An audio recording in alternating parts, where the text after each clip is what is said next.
Good morning, good afternoon, good evening, everybody. Welcome to this episode of the Note Closer Show. As always, I'm Scott Carson, excited to be here. We are really jacked up for this episode because it is our official 100th podcast episode.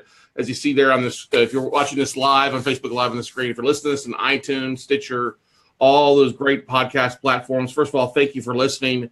We are just absolutely blown away by the growth of the podcast. We went over our 75,000th download last night and are just absolutely kicking butt and taking names and so excited to be here. But first and foremost, this show is all about our listeners. It's all about our students. It's all about helping you guys take things to the next level and close more deals. That's the name of the show, the Note Closers Show. And so we're excited to have a few people on today who had some questions. I went out and posted on Facebook yesterday about, hey, we have any questions, any comments? And Anthony, who we've got here, Anthony Ruiz, is joining us this morning. Commented, oh, I got a lot of stuff off the last time we did. I'm like, well, let's have you on. And Anthony, why don't you take a second to tell people a little about yourself, where you're from, where you're located, and all that good jazz. Okay. My name is Anthony Ruiz. I am a construction worker by day and a note investor by night. I'm from the Los Angeles County area of California. And I'm just trying to get into the notes so I can get out of construction and provide a better life and stop wear and tear on my body. Yeah, I can understand that. And so it's what, just after 8 o'clock out there. Are you working today or are you headed? Actually, I work graveyard. Ooh, yeah. You work graveyard. So yeah. You have been up all night or did you get some sleep? I took like a 30-minute nap. Oh, wow. Okay. Well, hey, bud, I appreciate you being on here. Thank you so much. It's very inspirational. You work in construction, stuff like that. Talk a little about your real estate experience. Have you been doing some fix and flips on the side, some rentals? Are you buying notes? What's your kind of your background right now? Well, I bought my first house in 2000, and it was right at the last crash, I believe, or the first crash. And I bought a house that was $120,000, and my interest rate back then was 13%. I was really jazzed when I got down to 9%. I thought that was the best thing ever. And 3 years later, I sold that house for $320,000, I believe. And I learned about the markets and I learned about selling high, buying high, things like that. And I really started getting into real estate investing and I started looking into everything. I started out with the bird dogging and I guess that was kind of a flip. And I got into another house and I, fixed it up a little bit with my construction know-how and flipped that and just started looking around and everything just seemed to be a job. You don't have anything until you have, flipping. It's the next house. That's the next, job, whatever. And then in late 2015, a coworker told me to look at the movie, The Big Short. And by the end of that movie, I was Googling how to get into notes. And I found a bunch of different people and a bunch of different gurus. And I finally came across you. And I just said, man, this guy's giving out so much free content, so much free value. It's just, I couldn't believe all the stuff you were just giving out for free, opposed to what everybody else was giving out. And so I just started following you. And then last year I got my LLC going. And this year I'm finally just ready to jump in and just start doing it. So. That's good. That's a good thing. And what you were talking last night when we were exchanging text messages back and forth on Facebook about what's your biggest hurdle right now? I think I kind of sat down and try to put together some questions that I want to ask you. And I think they all wrap around confidence. Okay. That's what it boils down to. So can I ask you my first hurdle that I believe? Yes, let's do it. Let's dive into it, brother. Yeah, for sure. So we got to get you to sleep here before too long. So let's dive in. Let's not take away your beauty sleep. All right. So in the book, The Richest Man in Babylon, yeah, he talks about one of his biggest losses was because he took advice from a bricklayer. So he asked him later on in the book, hey, do you still take advice from bricklayers? And he says, only on building walls, but not investments. And so my question is, because everybody sees me as a construction worker, they don't take me serious as a note investor. And or the people that I'm speaking with are baby boomers or they're about 10 or 15 years older than me because those are the ones that I'm seeing have that money to invest right now and are looking for a better way out than their pension that they have. But they don't see me as a serious investor. And because I haven't done any deals yet, I have that hurdle of how do I solidify myself as a serious investor so they can take me more serious? That is a phenomenal question. And we get that all the time from people. Because you are right. When you start doing something, people see you as Anthony the construction worker, because that's what they know you as initially. Yes. And what happens is like with anything else. What did you do before you got into construction? I got in right out of high school, so I've been doing it 21 years. Yeah, but what did you do? Did you have a job in high school? Oh, yeah, I was like a janitor. Okay, so if you look at things, you were once Anthony the janitor, and Right. okay, there's nothing wrong with that. I But gotcha. then you transitioned over time. Everybody had to start somewhere, right? You Yes. you probably goofed up quite a bit your first few days in the construction website. Oh, definitely. Definitely. Right? Yeah. So you probably went from a gopher to actually doing things to where you're at now, 21 years. You have a lot more responsibility now Yes. on the construction site than you did 21 years ago, right? Yes. Because you've cut your teeth and built your experience. Okay. So the same thing is in real estate investing. And you completely lied to yourself just a few minutes ago, though. Okay. Okay. This is the mental thing. Okay. All right. As you mentioned, you bought your first house for 125, and then a couple years later you sold it for 300 something, right? Yes. I think everybody would tell you that's a real estate investment. Okay. No, don't laugh about it. It is. And yes, while the market's going up, everybody can make money while it's going up, but it's still a very valuable deal because the proof is in the pudding. Okay. Right. And comes to two things. You were smart enough to buy at a decent price. Yeah, the interest rate wasn't great, but you were also smart enough to sell it and put a lot of money in your pocket, right? Yes. And have you done some other deals along the way? Other fix and flips, other wholesale deals, things like that? Just more or less the bird dogging. And I've done, I got my California home inspector's certification. So by working with realtors, I got a little bit of that know-how. I became a realtor in 06. And then a lot of it was just schooling myself and learning, because I thought real estate, being a realtor, is what I wanted to do, but it's nothing to help people. And seeing what notes can do for the borrowers and seeing how much, like the whole predatory stuff and all that. And, these people are thinking they're going to get into something good and then they just get into bad things. And just seeing the notes, the aspect of how much we can help people and also help yourself, It's just a win-win. Right. So I agree totally with you, man. So what I want you to do, a good, valuable thing I could tell you to do is to put some sample deals together. Even on the deals you've bird dogged, you found those deals, correct? That's why you were bird dog. Oh, right. Okay.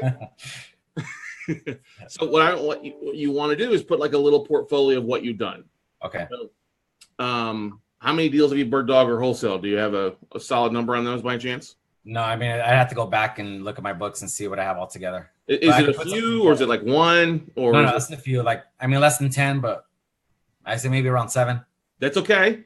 That's still more than one. So what I want you to do, and this is a great advice for everybody out there who's struggling with this, is yes, people see you as your coworker, as your construction worker, as the mortgage broker, the realtor. They may not initially see you as Anthony Ruiz, note investor. Okay. But the beautiful thing is that you have a couple of things. You've got deals you've done. You can use sample deals. You've been through our virtual workshop before, correct, Anthony? Yeah, in October of 2016. Okay. So I'm going to do you a favor. I'm going to comp you into this weekend's virtual as well. So, man, Scott. Thank you. Yeah, no problem. And then inside of that, we always give sample case studies, sample deals. Okay. Yeah. And you can take those sample deals and talk about, hey, here's the types of deals that we do. Okay. You have to build yourself kind of like a credibility kit. So if you're going to go out and get a new job somewhere, what would you do? What were two things you'd probably put together to go get a new job? A resume, obviously. Yeah. And what else? Cover letter. Cover letter. Exactly. Yeah. So you do the same thing in note investing. Okay. Or real estate investing. Your cover letter in this case is an executive summary. Right. Okay. Executive summary is a 1-page thing that talks a little about your LLC. All right. Okay. What's the name of your LLC? Paper Assets Group, LLC. Say that again. Paper Assets Group, LLC. Paper Assets Group, okay. Paper Assets Group is a California-based note investing company. It specializes in buying distressed assets in most of the major markets across the United States. We are located in blank, California, LA, California. We've been buying real estate since 2006, since you bought your first home, which is the truth, okay. We have a variety of wholesaling and buying for our own portfolio is one thing you want to say. Okay. And then you also want to say in like the next paragraph would be like, Anthony Ruiz has over 20 years of construction background, has also been a licensed real estate agent for 10 plus years in California, and also a licensed inspector. So we draw upon that knowledge and experience to help us really find great deals. Right. Okay. Right. So that's like your executive summary. That's your one page. It tells you a little bit about what you did. The second page is going to be kind of your sample deals. Your resume of deals. You may want to throw that fix and flip in there. You may want to throw in some of your wholesale deals. Literally, one of the great things that you can do that a lot of people do is just put photos of the assets you've flipped or the bird dog deals that you've flipped. Those are a great thing. Hey, here's the deals that we do. And then as you're getting in tapes and marketing and doing stuff like that, because you didn't say that was an issue for you. If you're getting tapes and find a couple of deals that you're working on or you've made offers on or things like that, but that's down. Hey, here's the types of deals that we do. All right. And then that's like the second page. And then the third page is to take the focus away from yourself. Because I think a lot of people that don't understand note investing are going to look at, Anthony, are you going to handle the foreclosure? Are you going to talk to those people? Right. So take that third page and just make it about your team, your servicer, your attorney. If you use law firm associates, throw them up there. If you're using the Singer Law Group, throw them on there. Who all your vendors are, Pro Title USA.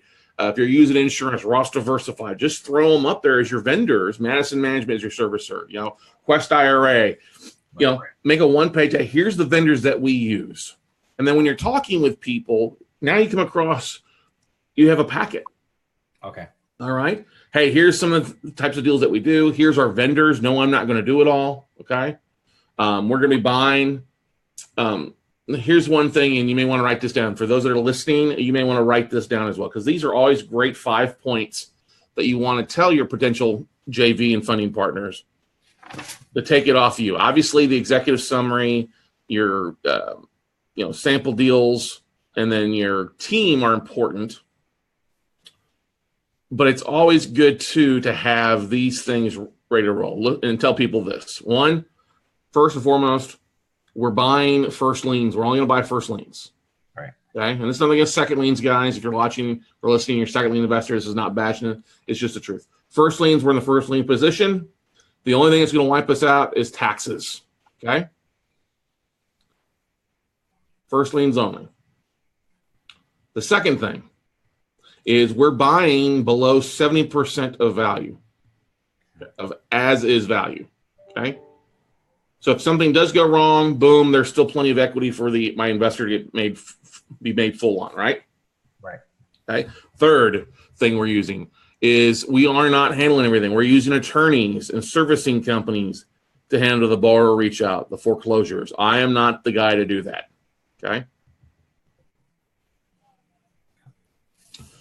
Fourth thing is we have insurance in case of an act of God. All right. We use insurance religiously on different things. Okay? Now, what kind of insurance is that? Because we're not the homeowner, so it's not homeowner's insurance, right? It'd be basically you'd be getting a forced place policy through Ross Diversified, or a commercial insurance policy. It's pretty relatively cheap where you're buying a portfolio.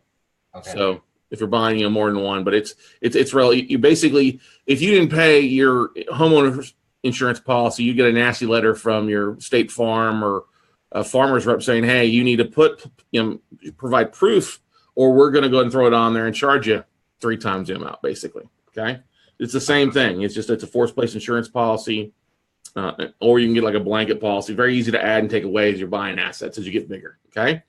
So that's 4 things. The 5th thing is you're going to always have your attorneys review the documents. You're doing a lot of due diligence. Okay. And in due diligence, what we mean by that is you're checking values. Okay. You're always going to have realtors do that. Second thing with due diligence is you're going to check taxes. Okay. Yes. All right. And the third thing is you're always going to check the collateral. And that's like the loan files, make sure it's clean. If somebody is watching an article about MERS, I always get that from new people. Oh, is that MERS thing going to affect, no, it doesn't affect us, but that's why we have professionals that look at our thing. And then that's your 5 points for the most part. All right. Okay. So let me repeat them again. Okay. We're only buying first liens. Okay. We're buying at 70% of fair market value or less. Usually it's below 60%, but that's just in California. I can understand buying it to 70. Okay. Right. What was it? What was the third thing that I said? We're always having attorneys, professionals handle the foreclosures. Yes. Fourth thing, we're always going to have insurance in case of God. And fifth thing is we're always going to make sure and dive in with our due diligence aspect, checking values. And you being an ex-realtor, you can read BPOs and things like that. You're always going to realtors pull those comps. You're always going to check the property taxes and see if there's a tax foreclosure. That's relatively easy to do. Third thing, you're always going to check the collateral. Whether it's through like a Richmond Row or you're having Madison Management do a file review for you. Those 5 things are very helpful for you. And that adds value. And then you just say, listen, we all have to start somewhere new.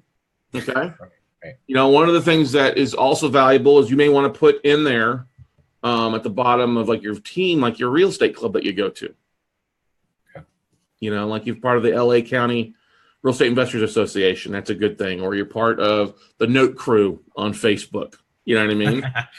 You laugh, but it's a great resource to have because you've got 600 other investors you can bounce ideas off of. You know what I mean? And your team and your family is awesome.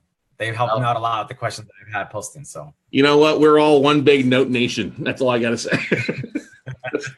But that's the thing. It's the use those things. Don't be afraid to call on those things. And the thing too is if you're having a hard time raising capital, I'm going to ask you a question. Are you going out trying to raise capital before you make offers? Or are you going out and finding assets and then trying to get investors to fund those deals?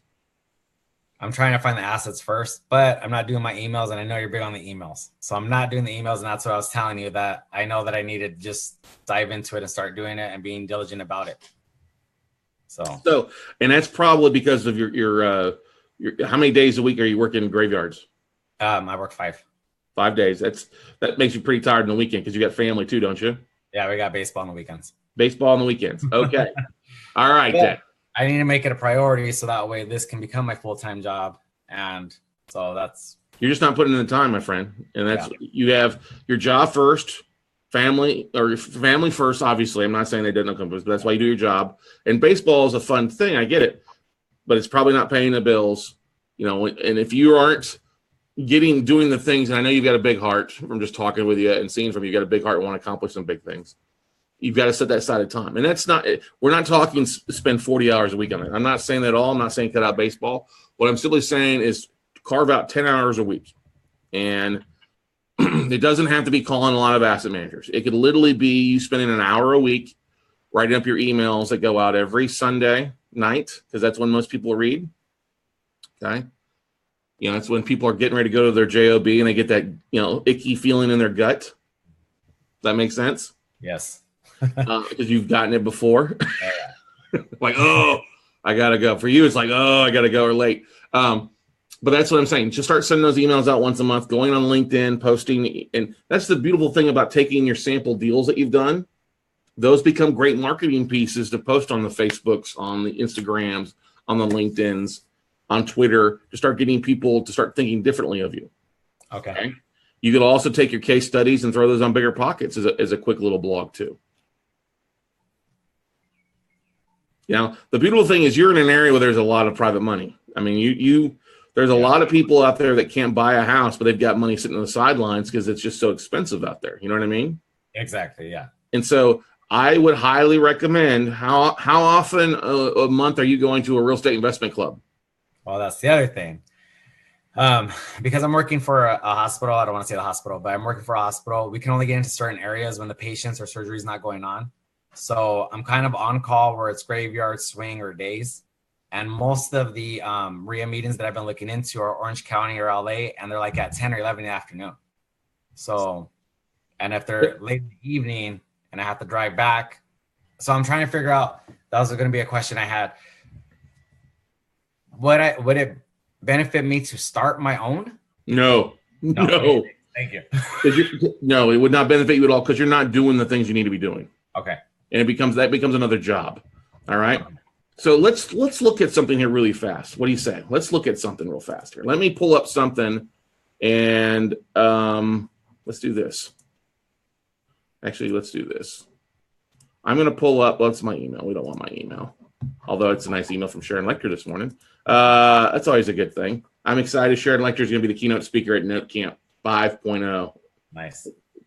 I get jacked about things like that. So hang on here. Let me do this.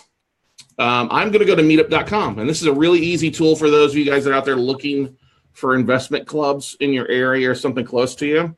You can always go online and do a quick little search. So let me share my screen here and pull it up here. Okay. So let's see what's going on here. Can you see my screen there, Anthony? Yes. All right. So you're Los Angeles, California, or what's the specific city you're in? Azusa. Azusa, California? Yes. Come on. All right, so you see find a meetup group. It's Azusa, is that right? Okay, there we go. And we go over here and type in real estate as the focus. All right, that pops up the calendar or the groups. We want to click on groups. All right. Real estate investment trainers in Azusa is 407 real estate investors. Okay. Well, let's change it. Let's shrink it down to 10 miles instead of 50 miles. Okay. Let's see here. Black Belt Investors Real Estate Club in Arcadia. That's got 469. Let's see when their next one meets. So we click on the group here.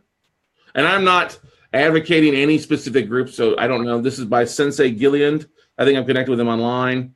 Wednesday, March 7th at 6:30 p.m., they have a thing called Investing in Airbnb. Okay.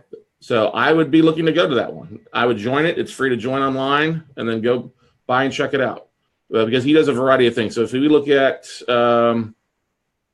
building cash and wealth with rentals, investors tour in April. So you've got some good, decent. Paige Ponzarella's in there. I'm friends with Paige. So yeah, that's what I would do. Okay. So there's one that's closer that meets tonight for you. Okay. Okay. And let's see here. What's Dossier Capital meet up at the Think Tank? See that one? I see it. In Monrovia, California. How far is that from you? That's not far at all. Okay. So this one, next one's not till May 3rd on this one. Okay. Oh, I see it. Okay. Okay. But that's what I would do. Go to meetup, find something local. You don't have to travel far. Yeah, I get Orange County and LA. Those are the sexy things. But there's plenty of people around you as well to dive into. And those people are looking for help as well. You may also want to look at UDirect, was it Orange County RIA group that Car and Hall runs? I think that's a good group out there. There's some note investors there too for you. Okay. So if you go out and find the deals and then go to the investment clubs and share what's going on or share an email out, you won't have problem raising capital. You just need to get in the habit. You're missing that critical link. You're trying to take the lowest form of just talking to your friends and family members, and that's the hardest sell at first when raising capital because they know who you are and they have the mindset of the old Anthony. All right. Yeah. And it's not saying anything bad about them, but a lot of times our family sees us as one thing and they don't believe that we can grow beyond where we're at. And they sometimes get jealous that we have bigger dreams and goals. And they're like, oh, that Anthony, he's too good for us because he's out doing other things. I experienced that with my friends and family. Okay. Yeah. So I'm not singling anybody out. All right. You had another question? Yeah, I was just going to say, while I'm looking on these meetup groups, would it be beneficial to look at groups that are like self-directed IRA groups or maybe people that want to do something with retirement, but they don't know about note investing or really I would, yeah, yes and no. I would go to the self-directed IRA groups because you're going to have plenty of people that are educated. The thing you're going to keep in mind is going to a neutral like retirement meetup group where they aren't real estate investors already. That's going to be a harder education, harder sell. Okay. Right? That makes sense. You want to network with people that have the same mindset that you do, because there's plenty of people there that have money that are willing to write a check. Okay. Cool, man. Yeah, sounds excellent, Scott. Your biggest goal is you need to go to the meetup group tonight. Okay. But then in the next, honestly, before the end of the week, or you're going to be in the virtual workshop this week as I'm adding you to it. Is you got to do by next Monday, you got to have your MailChimp account set up. You got to start sending an email out initially. Okay. And the first email is, we call it the Lionel Richie email. What's that? Hello, is it deals you're looking for? No. But that's it. It's hey, hi. I'm Anthony. We're friends on LinkedIn. We're friends at a meetup group. We're friends at the event. Just wanted to reach out to you. You know, many of you may have known me as being in construction for the last 20 years, but you may have not known the last 10 years I've been an active real estate investor. Nice. And that's an easy transition. And hey, when we're focused on notes, you check out the images below, my email, some of my sample deals. Would love to visit with you. Beautiful. Perfect. Short and sweet. Get it out and just follow up with another email every week. The journey. Hey, come on out to the meetup group tonight. You know, hey, come on out to this other meetup group that I'm meeting at. Or hey, if you want to grab coffee and talk real estate, I'm glad to do that. So. Okay. Sounds okay, good, man. Scott. Yes. Thank you so much for your time. Hey, anytime at all, brother. That's what we're here for. All right. Definitely what we're here for. So, I'm gonna bump you over to viewer here because we got more panelists coming on here before too long. We got a question here from somebody. Thank you for being with us, Anthony. So, what are the questions you guys have? That's the biggest thing out here that we're really trying to do with everybody is help everybody overcome obstacles. And honestly, Anthony is very similar to like so many other people out there. They have this mind block. We think of ourselves as one thing, and the construction worker, the janitor, the broker, the realtor, and we don't have the confidence to see ourselves as the note investor. And we all have to start somewhere. I didn't get where I'm at today overnight. When I got into notes, I was a mortgage banker, mortgage broker. You know, before that I was a banker with JP Morgan Chase, and I had to make a transition. You know, I'll give you an example. My buddy Boyd came to me when I was a mortgage banker at Chase, and I known Boyd previously when we worked together as financial advisors. Okay. And so it was kind of an easier transition going from that to Chase. Okay. Well, when Boyd convinced me or came and talked with me about moving over to his mortgage company and that he was traveling the country on all these real estate investment seminars, I knew that's an opportunity that I wanted. And that's why I went home, talked to the wife at the time, made the decision, gave my 2 weeks. 2 weeks later, I was on a plane to LAX at a Ron LeGrand seminar. I'm standing, in the back of the room as a vendor doing mortgages, real estate investment. I hadn't done a real estate mortgage for somebody, but I sure talked the talk. I looked at it. I relied on Boyd. I relied on Ann Cox, who's there. I relied on Bob, Lee, and Eddie, Jamie Kayla, who are also some of my mentors there, to talk with them. And I just got in the habit of talking to investors, and understood some of the concepts. And I knew that I would add as I grew, as I got more comfortable with it. Within a month, boom, while we were doing 30, 40 mortgage applications every other weekend.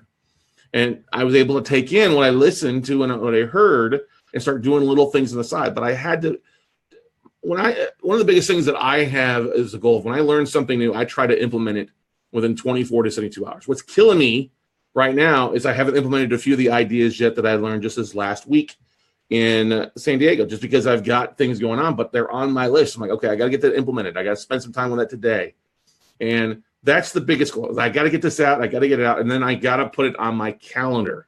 All right. And if you have people that are coachable with you or accountable to you, have them hold you accountable. Hey, babe, I need your help. If I get sidetracked, make sure to tell me, hey, did you do your email this week? Okay. Did you send out your email blast? Did you do your social media posts? All right. Those are the little things that help out dramatically. Okay. It's a good thing as well. So let's see here if you guys are posting any other questions on Facebook this morning as we get rocking and rolling. Oh, gotta love it. Perfect there. All right. Oops. All right, here we go. So this, gotta love it. Okay. So Marco makes a comment. Yeah, Karen Hall from UDirect will be speaking at the Phoebe Long Beach meeting Thursday night. You can find that info on me. Marco, thank you so much for sharing. That's phenomenal. All right. Good morning, Kenneth. Laura Blanc, yes, thank you. 100th episode. We got to get you on here sometime in the next few weeks. All right. Shannon Flynn. Oh, yes. Shannon leaves a comment here. Family searcher, you want to do what exactly? I've had friends or family members of friends call me the devil. That guy's the devil. He's lying. You can't do that. You can't go out and call banks. You can't. No bank is going to talk to you. You've got a high school education. All right. Or you never even finished college. Okay. That's bull caca. Okay. Cedric, great information. Thanks, bud. So that's the biggest thing I can tell you. Cedric, you love it that you're being here, but Anthony, I meant to say Anthony to begin with. Anthony's just struggling with something that's normal. Everybody struggles with it when you go transition. And it's a thing that we get comfortable doing something.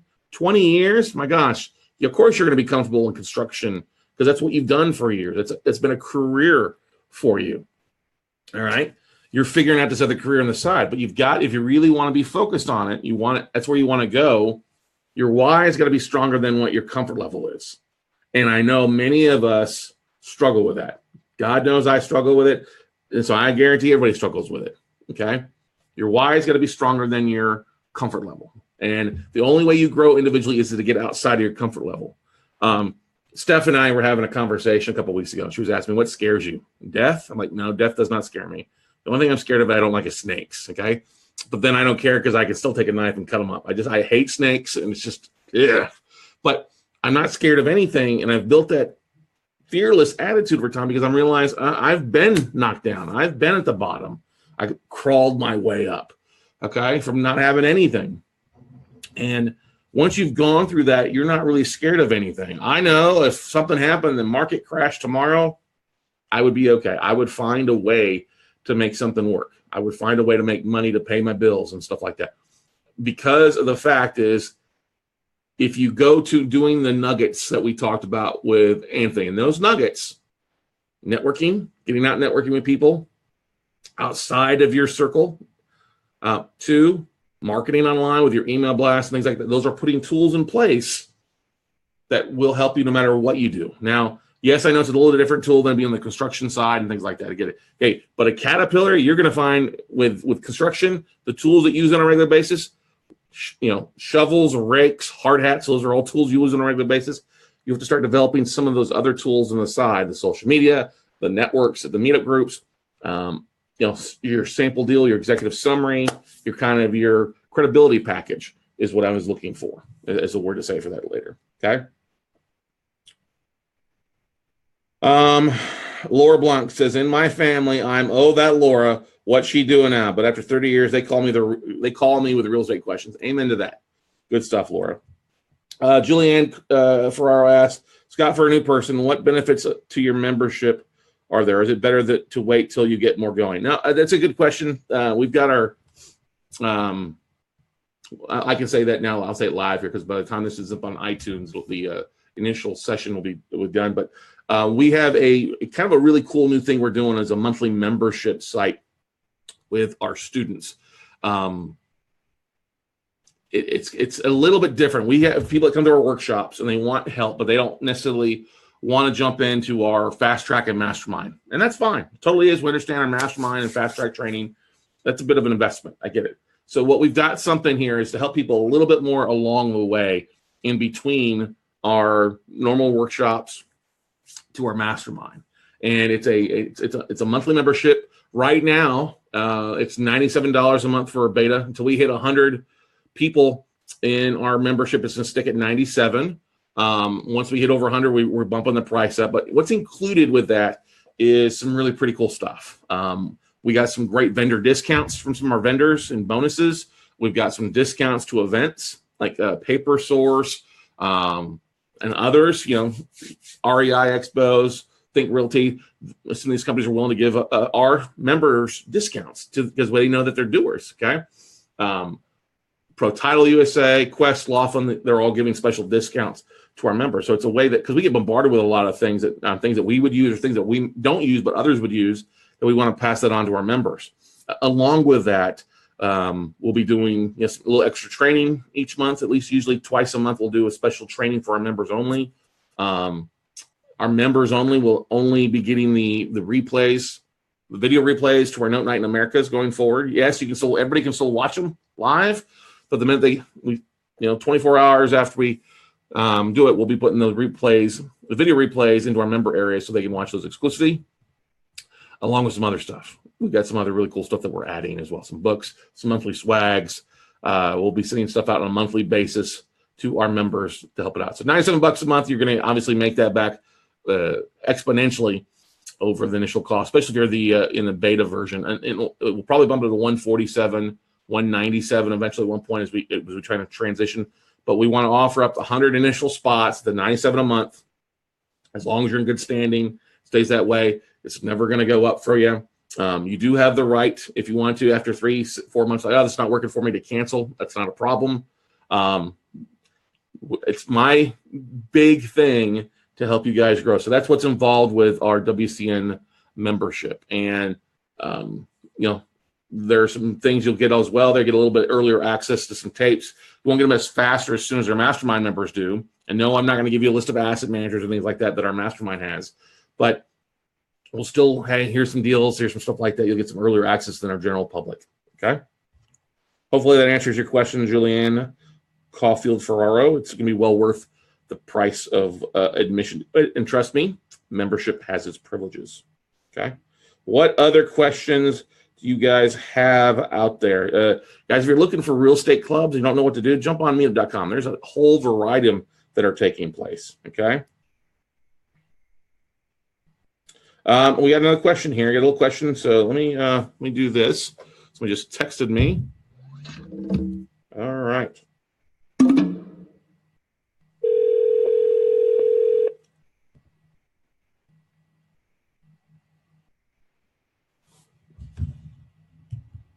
Hello.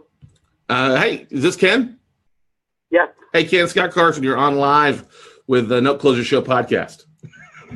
Hi, everyone. Now, you're in good company. Don't worry about everything. You sent me a text me a question earlier this morning that you were in the process of closing on a deal, going under contract with a note deal. Is that correct? Yeah, I'm looking at the mortgage loan purchase agreement right now. Okay. Congratulations. Are you a little nervous? Yeah, I just want to double check that I've done all of my due diligence correctly before I sign anything. Okay. So, Ken, where's this asset located? It's in Jacksonville, Florida. It's in Jacksonville, Florida. Okay, great. And you want to give the numbers on the deal? Yeah. So originally when I was pricing the deal, I was looking at the online evaluations and it was around $65,000. And I put in a bid of 55% minus the taxes due. There's about $7,000 in tax certificates that need to be paid off. Yep. So that was the pricing that I submitted with my original bid. And then as I was doing my due diligence, I contacted some of the real estate agents in Jacksonville. I went through a lot of real estate agents before I actually got one that was able to look at the property and give me a pricing on it. And thankfully, he was a real estate investor. So he took a look at the property and told me that the as-is value, instead of $65,000, which would what it'd be if it was all fixed up in ARV, but as is, it'd be worth around $32,000 to $40,000 Okay. to other investors in that area. So I stated my bid, and we eventually agreed on a purchase price of $15,000. Okay. 127. So I'm expecting to be all in at around $22,000 with paying back the taxes. Okay. And so what is it, occupied, vacant? Is the power on? It's occupied. Yeah, I called the City of Jackson Utilities, Okay. and they said all of the bills were, they wouldn't give me like a actual standing for how much was on the Right. account, but they said it wasn't in any danger of being shut off. It was not in any danger of being shut off. Okay, that's good. All right. So when was the last time a payment was made on this? And is this a non-performing note or a contract for deed? What is it? Is it a true first NPN? Yeah, it's a non-performing note. Okay. So I don't really have that much in terms of payments made on it. The seller didn't provide me that much, but basically, from what I saw in the recorded assignments and O&E report, is that they originally purchased this house in like 2004 for around 60,000, and then when the housing market started going crazy, and around 2006 2007, they refinanced like 2 times in 1 year and took that $60,000 mortgage to like $111,000 mortgage, and so I think there was payments made up until around 2008 or so. I'm not sure. I'll have to double check where I last saw that. That's fine. But So Ken, I don't mean. like Sorry. Let me ask you a question. Are you buying this from a private seller or from like a fund? there's a private seller. Okay. Who is the servicer on this loan? Do you know who the servicing company is? FCI is what he told me. Okay. So that's really easy then. Your seller needs to provide you a servicing history of a payment history. Now, he may not provide it till you sign the contract, but he still should have at least told you when the last payment was made. That should have been disclosed before you sign. All right, I'm taking down some notes. Yep, no problem. That's what I figured you were doing. So yeah, so let's run some numbers on this. So they still owe about 130, 160 is what the UPB is. The 111. Okay. 113. Yeah. And it's worth 42 as is, roughly. Yeah, 32 to 40. Okay, so we'll just say 37 in the middle. Is it in decent condition based on what you can tell? It looks like it needs some roof work, and there's no. I don't have any pictures of the interior. Okay, yeah, you didn't think you would. Okay, and why is the guy selling it? Why is the private seller selling it? So it sounds like to me that he buys in bulk, and in this deal, he hasn't told me specifically why he's selling it, but it doesn't look like there's too much profit on this small deal for him if he's buying in bulk, especially after I went by with the realtor and showed him that, you know, this house is not in ARV like value because it definitely needs roof work. Right. What's the market rent on the property? What would the big market rent in the area? It's around $900 in that area. Okay, and what's their existing principal and interest payment? It's around $800. It's like $799. Okay. And how long has this guy owned the note? Did he tell you how much he owned it? How long he's owned it for? I was looking at the assignment of mortgage. I can pull it up again, but it seems like he bought it fairly recently. Okay. Is this a private sale that I would know? Should I say that? Why don't you text me? Can you text me his name, and I can give you better insight that way versus something that's live. Can you do that? Okay. Yeah. Just because I like Jacksonville, Florida. I think it's a great market. It was one of the last markets in Florida to kind of rebound because it's up further up the coast than the rest of the rest of the markets. We've made some good money in Jacksonville. Oops, hang on. Did I just lose something here? Oh, there we go. And so I would agree that your values in the 30 to 40 range, depending on the zip code, are accurate, especially if you got your realtor to drive by and take a look at it with you and stuff like that. That's important. I don't know the guy that you just texted me, so that's new. Okay. So what I would do, you need to find out when the last payment was made, because there's a couple of things that with Florida, if it's been more than 4 years since a payment was made, you have to worry about statute of limitations. Do you understand how that works in Florida, Ken? No, I don't. Okay. Easy. It's not that difficult. It's not that too big a scary issue, but it's important to know. So if a borrower has not made payments for at least 4 years and the lender has not come after the borrower with a default notice or a list pendants thing in the last 4 years, and it's been greater than 4 years, you can only come after them for like the last 4 years. So if they haven't made a payment in 6 years, you can't come after them for the all 6 years. You can only come after them for like the last 4 years. Okay. Another thing, did you see, was there ever been a foreclosure started or a list pendants filed on this property that showed up on the O&E? No, I didn't see any foreclosure. I saw some civil judgments, but Okay. I didn't see a foreclosure started. Okay. So that's a couple of things you need to go back and be before you and sign. Hey, when was the last payment date? What's the total payoff on this? Now, they should be able to pull this off of FCI relatively easy. Okay. I give FC a lot of crap because they don't call people back, but their online portal is pretty easy to pull information off of. Okay. So the total payoff won't just be the value on the mortgage? No, because you take the UPB, the unpaid principal balance, plus the rearages. That's the total payoff. Gotcha. So total so payoff. It will be more than what's written on that mortgage. Yes, sir. Gotcha. Well, you're going to have the unpaid principal balance plus the back payments plus the late fees. Okay. Gotcha. So they're obviously upside down. That's not a question. You know what I mean? Yeah. The thing you have to look at is that they're not paying their taxes, and there's been tax certs that have been filed and stuff like that.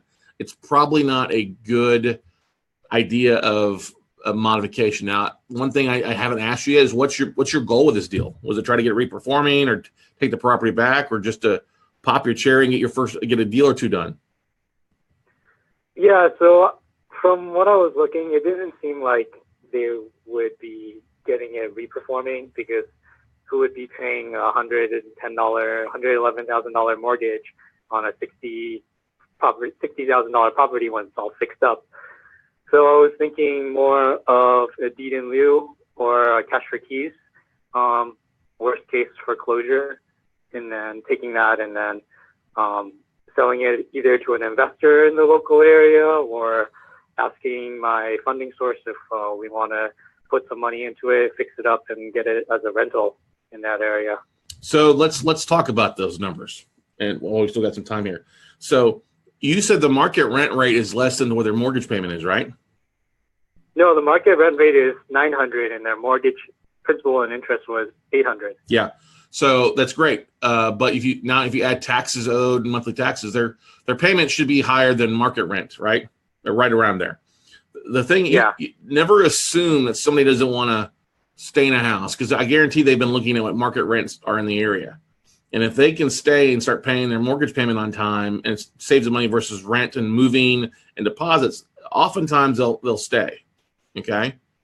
Or they'll try to stay. They'll obviously, if you were to start foreclosure, they try to come to you to do a loan modification. I guarantee that conversations will come about. Okay. And Florida has some little trickier laws where sometimes the judges in different counties want you to offer up a loan mod for a while. And you can say you offer it up. It doesn't have to be one that works for the borrower, but it still draws into your time frame as far as foreclosure. So there's the most important part. You need to get payment histories. You need to know when the last payment was made, and find out have you had an attorney review the collateral file. I mean, this is all can happen while you're still after you sign the contract. Are you paying a deposit or anything with your contract? No. Okay. He wants me just to wire the money over with the MLPA. Yeah, no, you're not going to do that. Yeah, no, that's a big red flag. Okay. Has he sent you a copy? Has he sent you a copy of the collateral file yet? Yeah. Okay. You need it, and then this is very important. I'm glad you let me know this. So that's why you would be nervous. So you need to have him send you a full payment history from the servicer. Okay. You don't fund until you get that. All right. Okay. And then you need to have. Has anybody reviewed the collateral file? Have you had an attorney review it, or Richmond Monroe or Madison Management review it, or anything? I had Richmond Monroe review it. I was looking to have Daniel Singer review it, but the seller is a client of Daniel Singer. So when I asked them to do that, they said they didn't want to have any conflict. The Singer Group told you that? Daniel Singer told you that? Yeah, Joel told me that. Okay. All right. Well, Joel, I know that Singer's moved their operation to only doing, working with people that have like 10 assets or more, just because they're bombarded with work. But did Richmond Monroe give you any deficiencies or things about the file? So there's any problems with it? Yeah. So originally there was missing assignments and allonges. So my seller today, he got back to me with all of the missing assignments. So the assignment chain is complete, okay, but the allonge chain still looks like there's a break in it. Okay. Allonges aren't that bad. Allonges are pretty easy to get, but you should still get those, because those are going to cost you money to get those done. So he needs to get those corrected to you. All right. So that's the biggest thing. I mean, you need to get, the good thing is you have a complete file, correct? Yeah. That's a good thing. That's a positive thing. You're comfortable paying the $15,127. Is that correct? In terms of the numbers, or the purchase price. Isn't that your purchase price of the loan? Yeah. Okay. And then you've got $7,000 in back taxes owed. Yeah. Okay. I think you're overpaying for it, because if it does need work, you're sitting at 22. And I mean, is the outside of the house in immaculate condition? Is it in good condition? Does it need a new roof? Any of those factors? It looks like it needs the new roof. Okay. Well, then you're looking at least probably $10,000 in repairs on the property with new roof, and then cleaning up inside and updating things. When was the house built? Let me double check. Honestly, Ken, I think this is a bit of a skinny deal for you. Okay. So, because, I mean, it looks like for me, the ROI was at very least, 25%, and that's with a sale price of $32,000. So I don't want to argue the numbers with you, but, I mean, it was on the edge of being a good deal or a skinny deal. I just didn't think we were going to lose money on it. Yeah, but whose money are you? Is this your own money, or are you using a funding partner's funds? Funding partner. Okay. Look, no offense. This is a skinny deal. If the values, let's go low end value. Let's not go high end. We look at the values in say 35. Okay. Mm-hmm.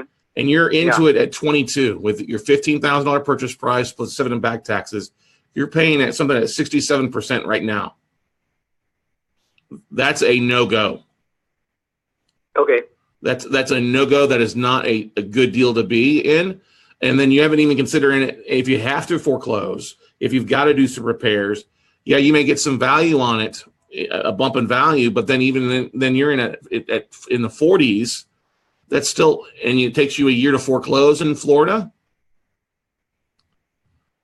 And it may not take you, may not take you 9 months. Maybe you can't offer them cash for keys, but those are still expenses you have to figure in on that aspect of things. Honestly, respectfully, I would tell you not to do this deal. And I'm not out to get a deal. I don't want this deal. I wouldn't want this deal. This just, there's red flags and bells going off my head. The first thing is that you're way above really where you need to be pricing wise. The guy hasn't provided a servicing or last payment aspect of this kind of bank. It's good that he provided the collateral file. I get that. But honestly, I think you're overpaying for this. I think what I would do if I were you, I would hold off, say, listen, it's just at this point, based on the numbers and what I mean, I'm not comfortable at the 15. I would probably need to be at 10 or less to take this thing down. Okay. Yeah. The only concern I have is that I had this discussion before we got it to 15. I had put in a bid for around 10 after finding out that the roof needed work. Yeah. And he told me that he's basically, if he sells it at 15, then he is not making any money on the deal. That's not, but Ken, that's not your problem. And that's not your problem. That doesn't mean you want to risk not making money just because he's not making any money. And if he bought, in bulk, okay, if he bought in bulk, he should have other assets that he's made profit off of. Okay. And this is one thing that I see from hedge funds. I've seen this from the Granites. I've seen this from others out there that they think they need to make money on every asset. And when they overpaid on assets in some cases, and I just laugh. I'm like, listen, it's not my fault you overpaid on assets and stuff like that. You run a business and you have to watch out for your investors' money first and foremost. And I get it's exciting to have a deal under contract and you're working on getting the stuff out, but you don't want to do a deal just to do a deal. You want to make sure you're protecting your investors' money first and foremost. And so when you get into these assets that are below $50,000, you got to be sure that you're paying the right price for it. If it was a fast foreclosure state like Georgia or Texas or North Carolina, I'd say okay. But the fact that it's in Florida or South Carolina or any of the states that have a longer foreclosure time frame, you are jeopardizing not making any money on this thing because you're overpaying for this. Honestly, I would just simply say your numbers aren't going to work. Your numbers aren't going to work because you haven't figured in, other probably utility bills and some things like that to get the value or get the power on, to get inspected, time frame, stuff like that. Honestly, I would not recommend this. I'd say save your money for a better deal and follow up with the guy in a month. If he hasn't sold it, trust me, he's not going to sell it at more than 15. And if you follow up in 30 or 60 days, he may still have it, may be much more willing to move it at 10 at that point. Okay, gotcha. Yeah. I will tell you this. Anybody ever tells you to wire the day that you send the MLPA in or the mortgage loan sale agreement, that's a red flag. There usually should be some time after you sign the contract. How long have you been talking to this guy on this deal? We've been working through this deal for about a month. Originally, he wanted a 3-day closing period. And, this thing's kind of dragged out because he's given me some time to find real estate agents to take a look at the property. And then I've given him some time to figure out the broken chain of assignments. Right. And, yeah. So honestly, it's been dragging out for about a month. Yeah, I honestly, I wouldn't do the deal. That's my opinion. You could still do it if you want to. I just honestly, I think you're risking a bad deal taking place. It's too skinny a deal. There's no reason to do skinny deals. Okay. All righty, Ken. That's great advice. Yeah, thank you. You're welcome, bud. We'll talk to you later. All right. Thanks, Scott. Yeah, bye. All right, guys. So hopefully that's people understand where I'm coming. I'm not trying to talk a guy out of doing a deal. I'm excited that Ken is making offers and knocking stuff out. That is a good thing. I think we can all agree to that. What does concern me is when I start seeing that stuff. I'm at 15, I'm not gonna make any money. Well, that's not my fault. I'm an investor. If I'm gonna buy this, I gotta make sure I'm making money and my investors are making money. Okay. I'm not gonna buy an asset from you just so that you can, at a price that you can make money where I don't make any money. Because I think we can all agree. If you don't know when the last payment was, we know right now, borrowers not making payments on their taxes for 3 years. It's probably not going to be a mod. It's going to be a foreclosure. All right. Power's on. That's great.